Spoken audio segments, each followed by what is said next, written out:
ये जो कल इवेंट हो रहा है, ये इस बात को रेखांकित करने के लिए हो रहा है कि जो चुनाव लोकसभा के चल रहे हैं, इसमें सामाजिक न्याय की जो पूरी परिकल्पना है वो दांव पर है।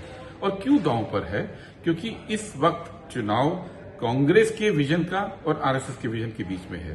कांग्रेस का विजन 1931 में साफ हो गया था, जब कराची का हमारा प्रस्ताव पेश हुआ था। तब गांधी जी और नेहरू जी ने पहली बार बात की कि आजाद भारत के अंदर हर व्यक्ति को बराबर के अधिकार होंगे और उन अधिकारों की रक्षा के लिए हर व्यक्ति के पास एक वोट होगा।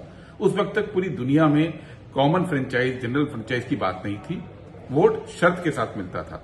और ये बात को 1950 में कांग्रेस ने लागू किया, जब कहा कि फंडामेंटल राइट्स सबके होंगे, जब कहा कि बोलने की आजादी होगी, जब कहा कि प्रोटेस्ट करने की आजादी होगी और आरक्षण की व्यवस्था होगी, ताकि जो अधिकार बराबरी का मिला है उस अधिकार को जमीन पे उतारा जा सके।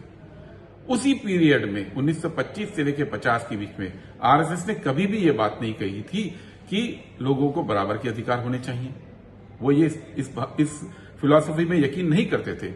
आरएसएस ने कभी ये बात नहीं कही थी। उनका कोई वक्तव्य आपको नहीं मिलेगा, कोई राइटिंग नहीं मिलेगी, कोई बयान नहीं मिलेगा आरएसएस का उस दौर में जब वो फ्रीडम ऑफ स्पीच की बात करते हो। कोई उनका बयान नहीं मिलेगा, कोई उनका रेजोल्यूशन नहीं मिलेगा जब उन्होंने आरक्षण की बात की हो। और कोई ऐसा उन्होंने कदम नहीं उठाया जिसमें उन्होंने कहा हो कि लोगों को राइट टू प्रोटेस्ट होना चाहिए।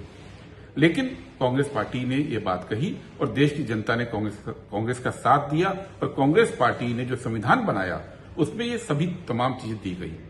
आज 75वां साल है संविधान का, भारत के संविधान का।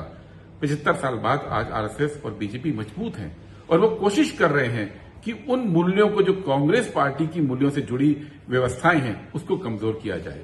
आज आप आरएसएस के किसी समर्थक से बात कीजिए, उनके मन में ये विश्वास है कि आरएसएस आने वाले दिनों में कभी न कभी आरक्षण खत्म करेगी।